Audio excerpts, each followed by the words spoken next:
¿Qué tal? ¿Cómo están? Buenas noches. Dios les bendiga a todos y cada uno de los que ya están conectados.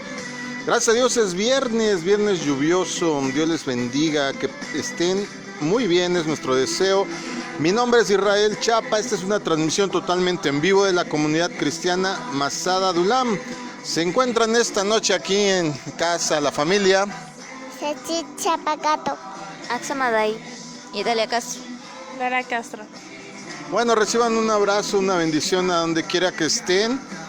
Yo espero que estés teniendo prudencia, que estés resguardándote, que estés teniendo tus precauciones, porque lastimosamente esto no ha terminado. Así es que sé sabio y prudente, como dice la Escritura, y cuídate, por favor. Hoy es viernes, día de transmisión. Estamos en la serie, ¿verdad?, sobre la verdadera vida de Jesús. Si es la primera vez que nos escuchas, no te preocupes. A pesar de que vamos a hablar de Biblia, a pesar de que vamos a hablar de Jesús, lo abordamos de una forma práctica, lo abordamos desde un punto no tan religioso, sino en un sentido más de enseñanza. Hoy, por ejemplo, estamos tratando este tema a manera de investigación. Haz de cuenta que fuéramos reporteros, nos metimos a investigar de todo. Ya hemos hablado, ¿verdad?, en esta serie del parte médico de lo que él murió, qué fue lo que le ocasionó la crucifixión. Estamos hablando no solo de su muerte, sino ahora en este apartado desde hace ya la vez pasada, precisamente de su resurrección. Así es que prepárate, porque vamos a seguir hablando de, digamos, hechos de estas cuestiones que ayudaron, ¿verdad?, a que podamos tener la certeza de que Él resucitó. Te damos nuestras redes sociales para que te puedas comunicar con nosotros. Amén. Por Twitter es @masadadulam, por Facebook es .com/masada.adulam. El número de WhatsApp 5583882035 y el de línea directa 5576909589. El email es masadadulam@gmail.com, todo con minúscula, doble S en masa en todas nuestras redes, y por YouTube es Israel Chapa, todo con mayúscula, una sola R. Bueno, ahí tienes, es la forma que tenemos para que te comuniques con nosotros. Si tienes interés en saber cómo han sido las demás temáticas sobre esta serie, te recomiendo que visites nuestro sitio ahí en Facebook, en el perfil de Masada Dulam, o en el grupo Hermanos están archivados todas nuestras enseñanzas, o si así lo deseas puedes recurrir a nuestro canal en YouTube, Israel Chapa, Israel con una sola ya estoy yo errando, Chapa, Israel Chapa, todo con mayúsculas, porque pues no son primos míos, pero pues hay gente que se llama igual que uno y yo pensé que era único. Pero si quieres sintonizarnos a nosotros, es con mayúscula. Así es que recibe un abrazo entonces, y vamos a seguir hablando sobre la muerte y la resurrección de Jesús. ¿En qué nos quedamos la vez pasada? Pues estuvimos hablando, ¿verdad?, de todos los asuntos que tuvieron que ver sobre todo con los testimonios de los romanos, con el que, por ejemplo, los sacerdotes los ocultaran, ¿verdad? Hoy vamos a hablar partiendo de los testigos. Así es que hablemos de los testigos que estuvieron presentes en este hecho y de sus apariciones. En múltiples ocasiones, en diferentes circunstancias, algunas personas de la que nos narra la Biblia, ya sea individualmente o en grupo, que sabían que Jesús había muerto, lo vieron vivo. Notemos que el apóstol Pablo, por ejemplo, escribió a la iglesia de Corinto diciéndole que Jesús, lo dice de esta manera en 1 Corintios 15, del 5 al 8, se apareció a Cefas, es decir, a Pedro, y luego a los 12. Después se apareció a más de 500 hermanos a la vez, la mayoría de los cuales vive todavía, y aunque algunos han muerto, luego se les apareció a Jacobo, más tarde a todos los apóstoles, y por último, como a uno nacido fuera de tiempo, dice Pablo, se me apareció también a mí. Esta narración, como te dije, la encuentras en la primera carta a los Corintios, capítulo del 5 al 8. La pregunta es, ¿cómo obtuvo Pablo esa información? ¿Tú cómo crees que lo obtuvo? A ver, Pablo está diciendo que hubo testigos, que se les aparecieron a unos y a otros. ¿Cómo crees que Pablo obtuvo esa información? Pues haciendo una investigación muy, ¿Tú cómo investigarías? pues no sé, preguntando quién conocía a Jesús, quiénes fueron sus discípulos, y preguntándole directamente a los discípulos cómo fue todo eso, ¿no? Claro, pues sencillamente de esa manera lo hizo. Él, de esta forma, como narra mi esposa, conocía a esas personas y había hablado con ellas, había escuchado el relato de sus propias bocas. La mayoría de ellos vivían aún y desde luego podían confirmar lo que él estaba escribiendo, lo que él estaba afirmando. Y Pablo aseguró que esto era porque, de no ser cierto, por estas mismas personas podría ser refutado, podría probarse la falsedad. Estos relatos de testigos presenciales no pueden ser considerados como fantasías, porque tienen que referirse a hechos que fueron vistos por muchas personas que aún vivían cuando Pablo escribió esta carta. Hasta menciona los nombres de los testigos más conocidos, de manera que todas las demás personas pudieran verificar con ellos el hecho de que Jesús había resucitado. Ahora sí que Pablo acudió a esa costumbre que tenemos mucho en Latinoamérica, ¿verdad? Que tenemos amigos, le decimos, ¿verdad que yo estuve contigo? ¿Verdad que fuimos acá y allá?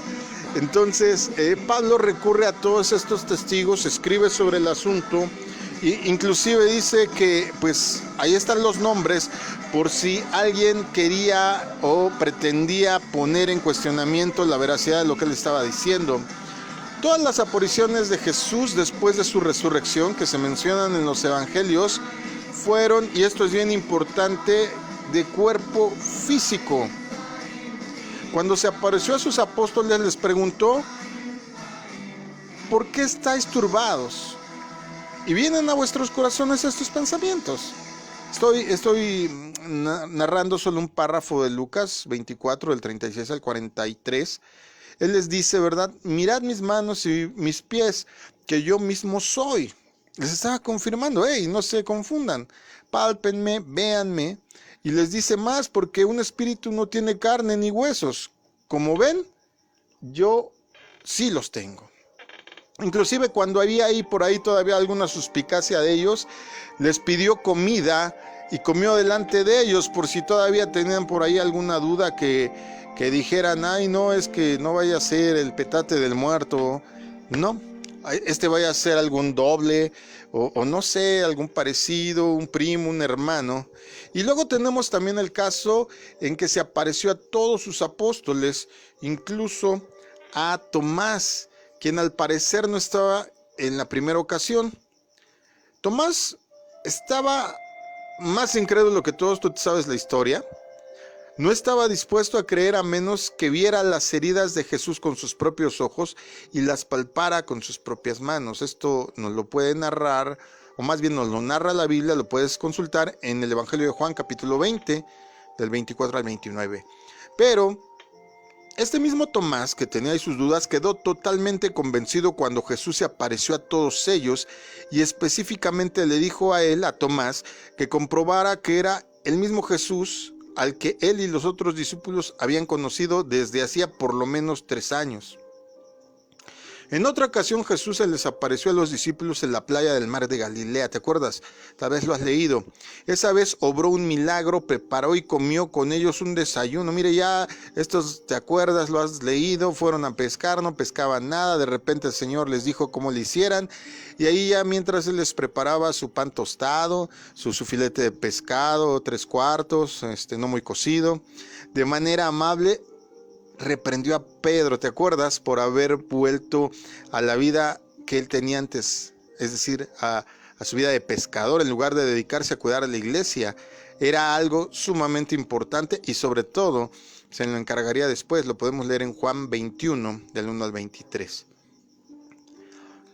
Ya sabemos que hay gente escéptica, sabemos que hay personas que insinúan inclusive que esas apariciones Han de haber sido hasta alucinaciones de los discípulos, a lo mejor se metieron peyote y no sé qué, porque me he encontrado con personas que me alegan esas cosas. Pero tal teoría no puede explicar el hecho de que las apariciones ocurrieron, número 1, en distintos lugares, número 2, en días diferentes, y número 3, frente a grupos diferentes de personas.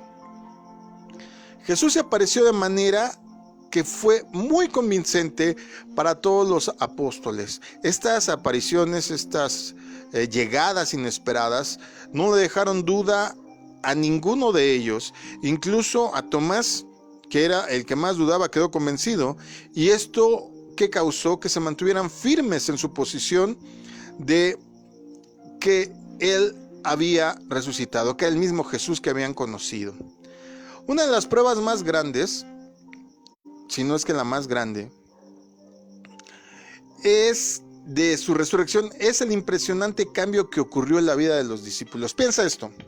A ver, mucha gente cree, sobre todo en este país, en el chupacabras. No sé qué más creen. ¿En qué más cree la gente últimamente? No sé, estando desconectado de las creencias. ¿En qué más creen ahí fantasioso? Pues no sé, la Llorona. En la Llorona, ¿cierto? Ahorita que vienen estas fechas, muchos creen que los muertos vienen y comen de sus mesas. Ay, bendito sea el Señor. Luego, yo me acuerdo que a mí como con mi mamá hasta me mareaba porque ponía agua. Y me decía, ya ves, si vino a tomar tu abuelito, mira, ya hasta le tomó un tanto. Pues tú deja un vaso de agua cualquier día y vas a ver que no es el abuelito porque no le toca salir 1 y 2. Es la evaporación del agua por efecto del calor. Sí, así es que nada, que vienen, que toman, que comen, pero bueno. Imagínate, en lo que crees. Hay mucha gente que se aferra a ello, pero cuando tú le presentas datos, cuando tú les presentas pruebas, pues no tienen más que aceptar que pues estaban creyendo algo que era ilusorio. Pero qué diferente sería que alguien presenciara al mentado chupacabras, que lo viera un grupo de gente. Entonces no solo se volvería esta tradición popular, sino inclusive yo te aseguro que habría más de un cazador que vendrían del National Geographic a investigar, a documentar, ¿sí? O sea, estos discípulos, de acuerdo como nos lo relatan los evangelios, todos, aun cuando fueron dispersados en su momento, no dudaron después de las evidencias de que Jesús se había presentado. Te decía que a medida de que el Señor se les fue presentando en diferentes ocasiones hasta que regresó a la morada de su Padre, tal como Él lo dijo, ¿qué pasó? Pues Tomás, para empezar, dejó de ser incrédulo. La parvada de cobardes que huyó en el huerto de Getsemaní se hicieron valientes. Pedro, que no sabía escribir, que era un analfabeto, que inclusive tuvo que dictar la primera carta de Pedro, la dictó. Si lo lees con cuidado, no la escribe él, la dicta y dice hasta a quién se la dicta. Tuvo un cambio hasta en su manera cognitiva, porque la segunda ya él la elabora. Gente que no había salido de su entorno, pues se fue a Elam, se fue a Troacia, se fue a todos los lugares que son mencionados. Nada más ni nada menos que Pablo, que es el más grande misionero que ha habido, a todos los lugares que se fue. Entonces, los relatos de los evangelios no elogian a los apóstoles, ¿eh? Quiero decirte que no eran personas que dijeras, uy, mira, escogí a lo mejorcito. Lo cual en sí mismo constituye una de las pruebas de que esta historia no fue inventada. Todos, como te decía, abandonaron a Jesús cuando fue arrestado y luego juzgado. Mira, solo vamos a leer rápidamente Mateo 26:56. Pero todo esto ha sucedido para que se cumpla lo que escribieron los profetas. Entonces todos los discípulos lo abandonaron y huyeron. Pedro, quien había prometido nunca dejar a Jesús, aún llegó a maldecir y a jurar negando que no lo conocía. Recordamos que Jesús también predijo esa debilidad de Pedro e incluso le advirtió a él y a sus otros apóstoles que todos también tropezarían por su relación con él. Lo podemos ver ahí mismo en Mateo 26, en el 31 al 35, pero déjame seguir. No obstante, poco tiempo después vemos un cambio dramático. Quiero pensar en ti. No sé cómo seas. Tú tienes que tener una cierta catalogación de ti mismo. Yo, por ejemplo, yo como soy en esencia, soy tímido.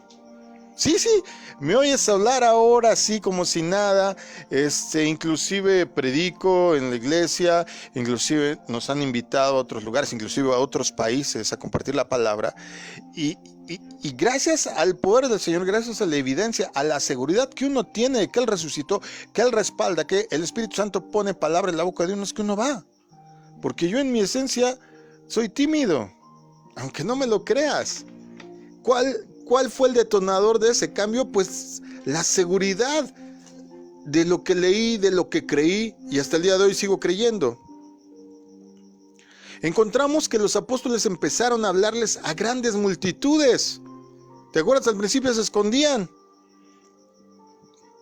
Ven a Jesús resucitado y les infunde valor para hablarle a las multitudes.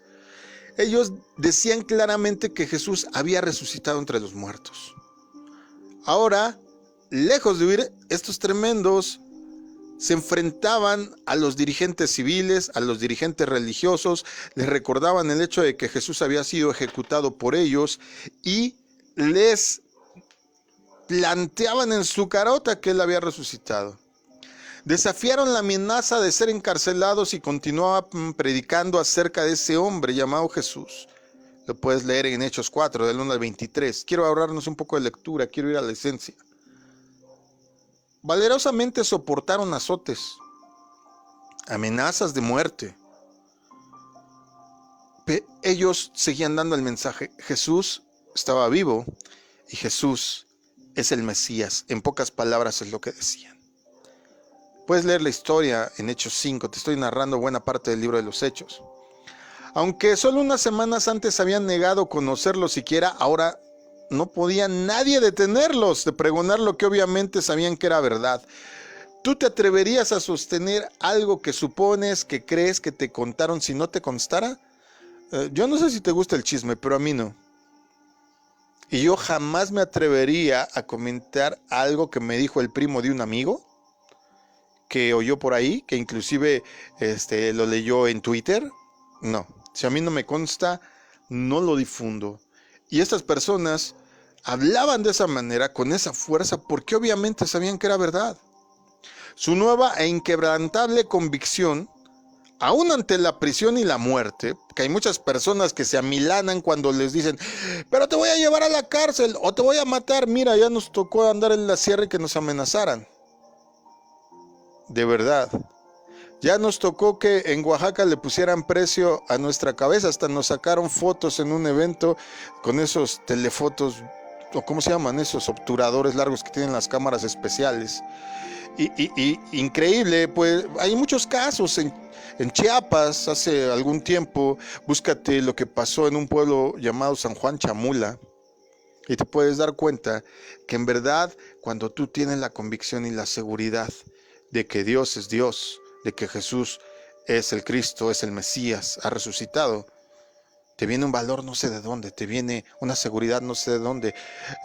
No estás para saberlo, pero pues te lo voy a contar rápido. A nosotros nos secuestraron en Guatemala cuando íbamos a un congreso.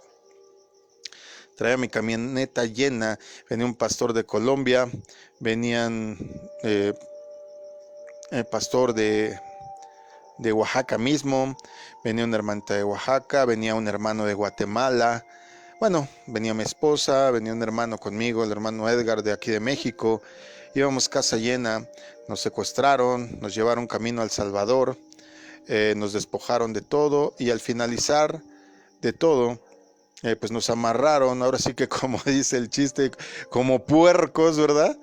De manos y pies. Para ello antes pidieron que nos desnudáramos prácticamente. Y créeme que en vez de tener miedo, yo tenía un coraje.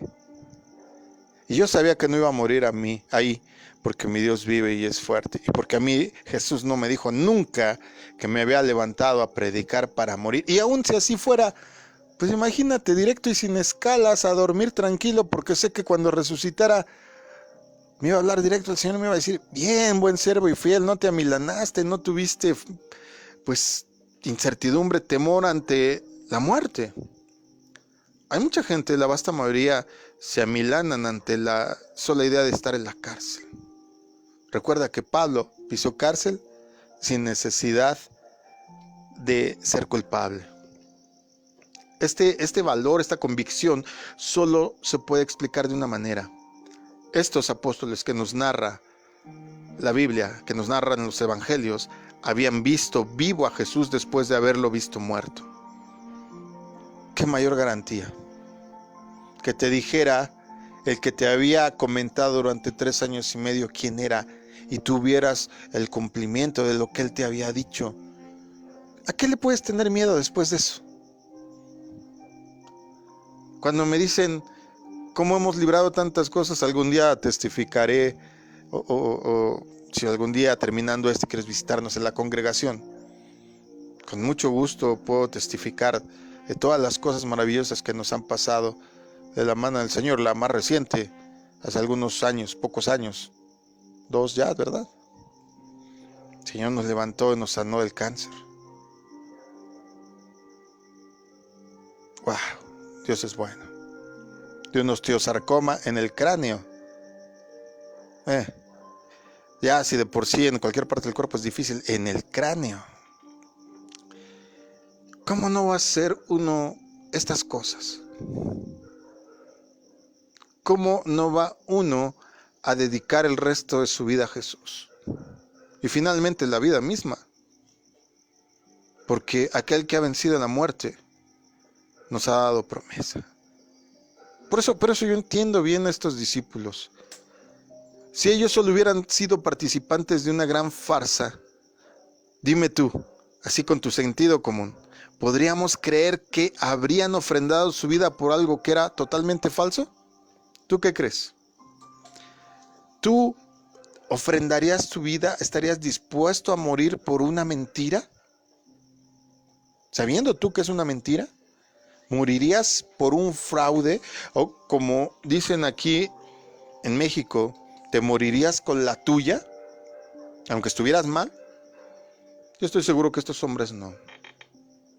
El apóstol Pedro es ejemplo de todo esto que te digo, y es quizá el más conocido de todos los discípulos, cuya vida cambió de manera tan notable que su valor en la fiesta del Pentecostés fue increíble. Imagínate la multitud. Le habló a 3,000 personas, a alguien que era indocto, no tenía estudios, era del vulgo. Si no entiendes lo que es eso, era de la plebe, era de la bola. No sabía leer, no tenía preparación de ningún tipo. Toda su vida había sido pescador. Y se levanta el día del Pentecostés en la fiesta y le habla a 3,000 personas. ¡Guau! Le predicó a gente que vivía en Jerusalén y en toda Judea, pero también les predicó a muchas personas de otras partes del mundo romano. En ese momento, por la fiesta, se encontraban en Jerusalén, por el Pentecostés. Esto lo sabemos. Y si no sabes tú nada acerca de las fiestas santas de Dios, que esas realmente sí son bíblicas, ¿no? La Navidad y otras cosas que no sé dónde saca la gente. Puedes leerlo en Deuteronomio 16:16, o puedes checar nuestras enseñanzas ahí en el canal de Israel Chapa en YouTube. Pero quiero avanzar. Mira, les recordó que todos ellos sabían quién era Jesús. Sabían lo que le había sucedido, pues era el chisme de la temporada, imagínate. 7 semanas antes, en la Pascua, lo habían crucificado. Acuérdate, el Pentecostés era 50 días después de la Pascua. ¿Tú crees que en 50 días no eran chismosos? Pero ¿cómo no, mi señor? Si hubieran tenido Twitter en 10 minutos ya sabía todo el mundo, pero aquí como era de boca en boca tardaron quizá unos 40 días en enterar a todo el mundo. Él les recordó lo que había sucedido 7 semanas antes. Podemos verlo en Hechos 2, del 22 al 24. Amén. Pueblo de Israel, escuchen esto. Jesús de Nazaret fue un hombre acreditado por Dios ante ustedes con milagros, señales y prodigios, los cuales realizó Dios entre ustedes por medio de él, como bien lo saben. Este fue entregado según el determinado propósito y el previo conocimiento de Dios, y por medio de gente malvada, ustedes lo mataron, clavándolo en la cruz. Sin embargo, Dios lo resucitó, librándolo de las angustias de la muerte, porque era imposible que la muerte lo mantuviera bajo su dominio. Mira pues el hombre que antes le habían dicho, tú eres discípulo, andabas con el Nazareno. No, señor, yo no fui. Sí, yo te vi. No, que yo no era. Te digo que yo no era. Mira, tú sabes, hasta maldijo, dijo por ahí unas malas palabras, el tremendo, con tal de zafarse del asunto. Ahora, este mismo tipo que se escondía, que salió corriendo como el perro apaleado con el rabo entre las patas, ahora se levantaba y les decía, ustedes lo mataron. ¡Wow! Ahora valientemente les hacía ver a estas personas que ellos habían crucificado al Mesías. Pero, y termina con eso su narración, su diálogo, Dios lo ha resucitado. Mira qué tremenda seguridad. ¿Cuál fue la reacción de la gente? Esa es otra señal en sí misma. No lo negaron, no protestaron, no intentaron apedrear a Pedro por ese, pues quizá aparente cargo ultrajante de si supieran que era una mentira. Muchos de ellos sabían acerca del arresto, juicio, crucifixión de Jesús. Sabían que muchos, quizá algunos de los que estaban ahí escuchando a Pedro, habían clamado por la sangre de Jesús. Seguramente había gente ahí que estuvo cuando pedían que saliera Barrabás. Seguramente ahí había muchos que estuvieron el día de la crucifixión. Sabían también de la extraña desaparición de su cuerpo en la tumba. Y nadie hasta ese momento, 50 días después de la Pascua, nadie había podido desentrañar el misterio. ¿Dónde está el cuerpo? Sabían o habían oído de cosas extrañas que habían acontecido en esa ocasión. La misteriosa oscuridad que hubo en la tierra cuando Jesús estaba siendo crucificado. Gente que había resucitado de los sepulcros y caminado por las calles de Jerusalén. ¿Te acuerdas de esa parte ahí en Mateo? La rasgadura de arriba abajo del gigantesco velo del templo sin causa aparente. ¿Cómo podían explicarse esas cosas? ¿Qué significaban? Pedro estaba dándoles una explicación asombrosa, una explicación que exigía que ellos tomaran una decisión que cambiaría el resto de sus vidas. Pedro comparó el sepulcro vacío de Jesús con el cercano sepulcro de David, el más grande de los reyes de Israel. Pedro les dice lo siguiente en Hechos 2:29. Hermanos y hermanas, permítanme hablarles con franqueza acerca del patriarca David, que murió y fue sepultado, y cuyo sepulcro está entre nosotros hasta el día de hoy. ¿Cuál era su intento? Su intento era inconfundible. Todos sabían dónde estaba el sepulcro de David y que ahí era donde su cuerpo estaba sepultado, pero a diferencia de David, la muerte no retenía a Jesús. Pedro declaró que Jesús de Nazaret había sido resucitado por Dios y que muchas personas podían dar testimonio de ese hecho. Una vez más, después de decir esto, la gente no protestó. ¿Qué hicieron? Preguntaron qué debían de hacer ahora que estaban convencidos que Pedro tenía la razón. Pedro les contestó que tenían que arrepentirse y ser bautizados. Y que también de esa manera ellos recibirían al Espíritu Santo, así como los discípulos lo habían recibido ese mismo día, de acuerdo a lo que nos dice el libro de los Hechos, capítulo 2, versos 37 y 38. Al oír esto, se compungieron de corazón y dijeron a Pedro y a los otros apóstoles: varones hermanos, ¿qué haremos? Pedro les dijo: arrepiéntanse y bautícense cada uno de ustedes en el nombre de Jesucristo para perdón de los pecados, y recibiréis el don del Espíritu Santo. ¿Cuál es la explicación a todo esto, a todo este drama? ¿Cuál es la explicación del cambio tan sustancial de los discípulos, que dejaron de ser un grupo atemorizado, listos para abandonar todo y regresar a su vieja vida? ¿Cuál es la explicación?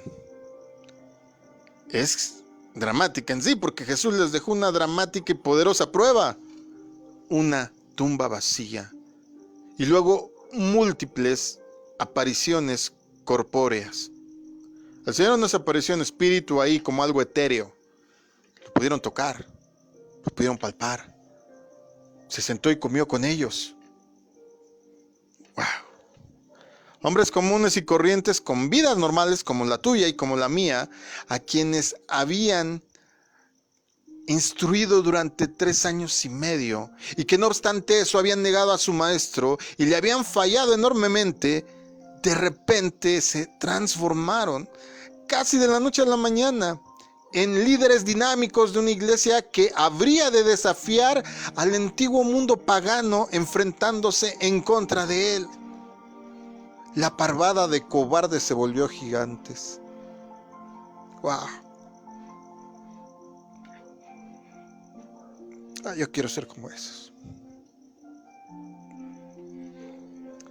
Un cambio también sorprendente y que nos da testimonio de la veracidad de la resurrección de Jesús fue el que hubo en la vida de Santiago.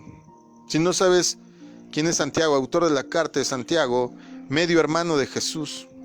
Santiago era hijo natural de María y José, mientras recuerdas que Jesús era hijo de María y de Dios, el Padre.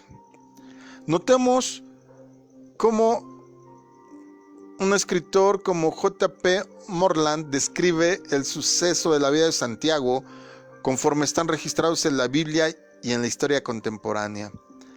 J.P. Moreland escribe acerca de este hecho, un autor que me gusta mucho, como escribe, tan vívido, como analizando la personalidad de los personajes. Él escribe esto: ¿por qué cambiaron estos hombres? ¿Por qué sufrieron penurias, persecución, amenazas y martirio? Veamos lo que sucedió con Santiago, el hermano de Jesús. Escribe: Josefo, historiador judío del primer siglo también, nos dice que murió como mártir por su fe en su hermano. No murió nada más por acompañar al hermano, porque pues la familia es primero. Murió por la fe en su hermano. Si ya de por sí es encomiable que mueras por alguien de tu familia, que mueras por aquello que te enseñó y que te mostró y que tú tenías la plena seguridad, lo llevaron a morir como mártir.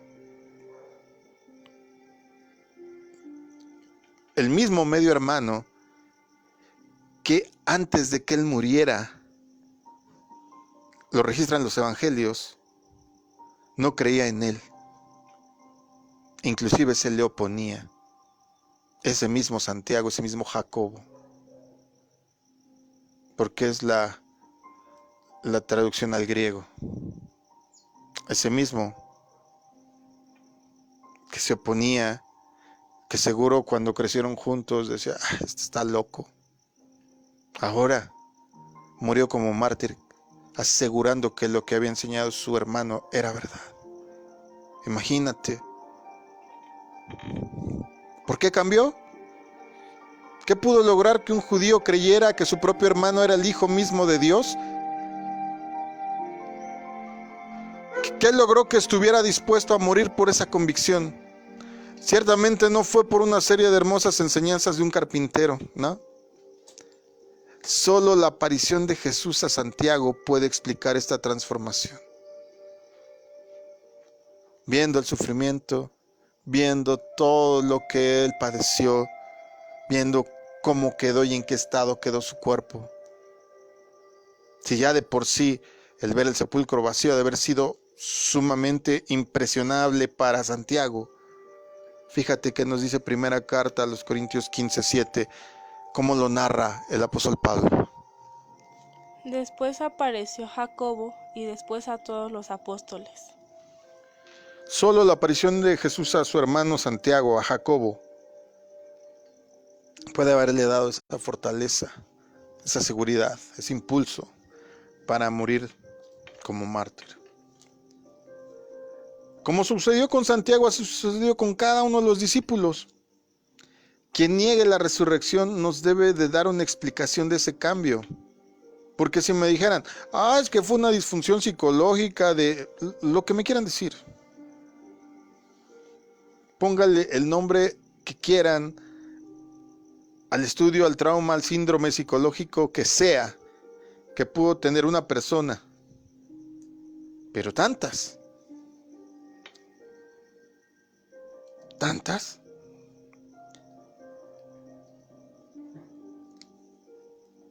Quien nos pretenda decir que esto no era posible,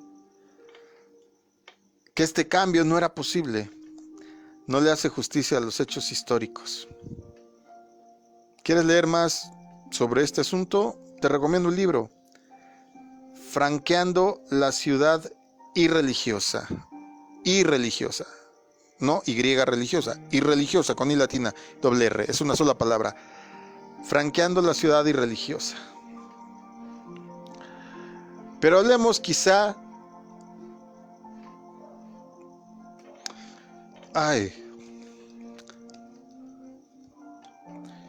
del ejemplo, por lo menos a mi vida,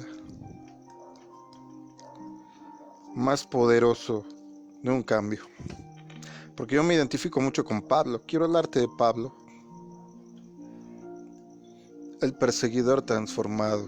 Así me gusta decirle, el perseguidor transformado. El apóstol Pablo es un ejemplo perfecto del cambio que puede operar Cristo en la vida de las personas. Siendo rabino fervoroso, fariseo estricto, estaba plenamente convencido de que la resurrección de Jesús no había ocurrido. Persiguió a los miembros de la iglesia primitiva por creer eso que no había ocurrido. Arriesgó todo su prestigio y misión en la vida por su convicción de que la resurrección había sido una farsa y que esa ideología era una amenaza para la tradición sagrada que él profesaba. Estaba convencido de que este nuevo movimiento merecía ser aplastado a toda costa, incluso con cárcel o con muerte, como lo certifica Hechos 22:4. Perseguía yo este camino hasta la muerte, prendiendo y entregando en cárceles a hombres y mujeres. Esa era su campaña personal. ¿Qué sucedió después? ¿Qué ocasionó ese cambio?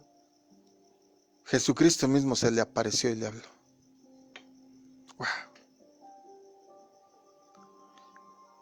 Pablo no era un hombre dado a la imaginación de la gente supersticiosa, era un hombre culto, era un hombre estudiado, era un hombre que desde niño había seguramente estudiado la escritura.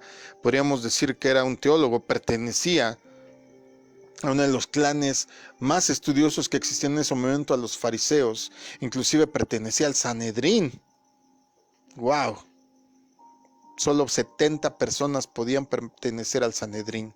Y tenían que ser, desde luego, los más sabios, los más conocidos, los más doctos. Creció a los pies de Gamaliel, digamos, el teólogo de esa época, el máster de másters, el coaching de lo que debía de ser un sacerdote fariseo en ese momento. Creció a sus pies. Era un intelectual sensato y, sin embargo, más adelante estuvo dispuesto a defender con celo a Cristo ante grupos hostiles, gobernantes inclusive, reyes. ¡Wow! Pablo estaba dispuesto al final a morir por lo que sabía que era verdad, que Jesús realmente era el Mesías. Estaba vivo y se encontraba a la diestra de Dios. Esa era su bandera. Eso era por lo que él estaba dispuesto a morir. Eso era lo que lo llevó delante de reyes, delante de magistrados. Eso fue lo que lo enfrentó contra multitudes. Eso fue lo que levantó cuando lo apedrearon y lo dejaron casi muerto. Se levantó, se sacudió y volvió a la ciudad a predicar. Esa era su convicción. Quiero seguirte hablando un poco nada más para terminar de este Dr. Morland. Sigue escribiendo en este libro que te acabo de mencionar. ¿Qué razón puede esgrimirse para explicar el hecho de que la iglesia cristiana logró transformar al mundo del primer siglo? Las probabilidades de que tuviera éxito eran tan escasas.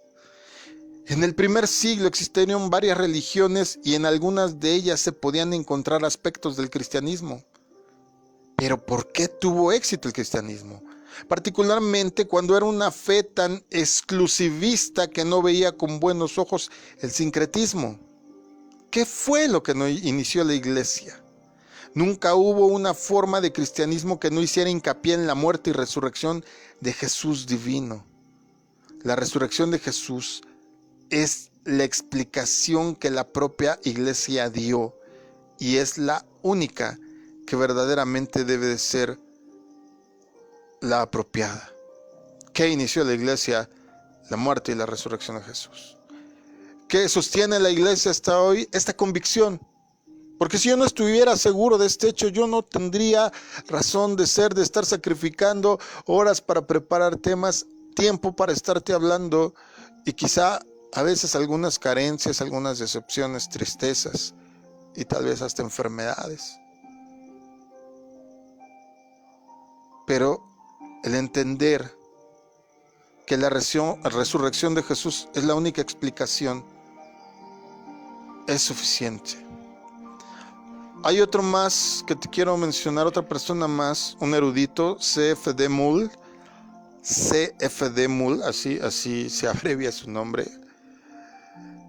Él resume este comentario así, mira. Si el surgimiento de los nazarenos, un fenómeno que no se puede negar, refrendado por el Nuevo Testamento, hace un enorme agujero en la historia, un agujero del tamaño y la forma de la resurrección. ¿Con qué piensan taparlo los historiadores que quieren negarlo? Es tan grande el hecho y tan innegable que por eso la historia se dividió en dos fases, antes de y después de. Es un hecho tan impresionante, tan registrado, tan narrado, tan comentado, que si algún historiador hasta el día de hoy quiere seguir siendo irracional, pues yo creo que ya es necedad. Nada puede hasta el día de hoy seguir explicando el que la gente cambie, que deje vicios, que sane, que se levante, que venza sus límites para declarar que Jesús es su Señor y que Jesús está vivo y que llegará el día en que regresará y al cual nosotros le estamos esperando. Hasta el día de hoy sigue pasando. Y solo hay un pensamiento central de todo esto. Murió. ¿Cómo moriremos? Seguramente la mayoría de nosotros. Pero resucitó como los que creemos en Él. Lo haremos también. Esa es la verdad que quiero tocar en esta ocasión. La única conclusión razonable es que, en realidad, Jesucristo resucitó entre los muertos y hay registros de todo ello. ¡Wow!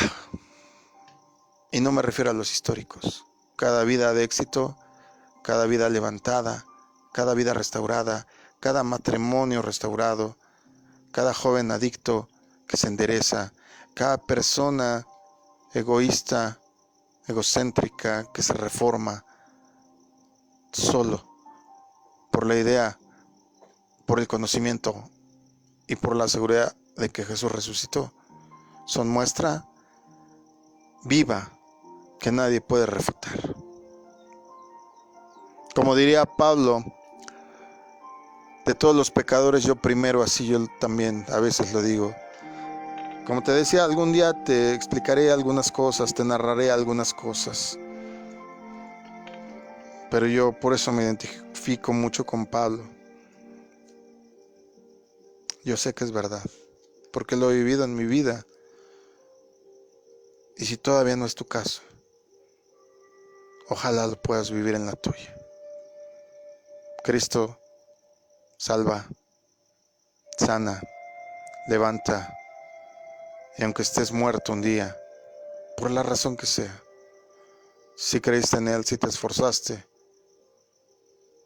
si verdaderamente seguiste lo que Él dijo,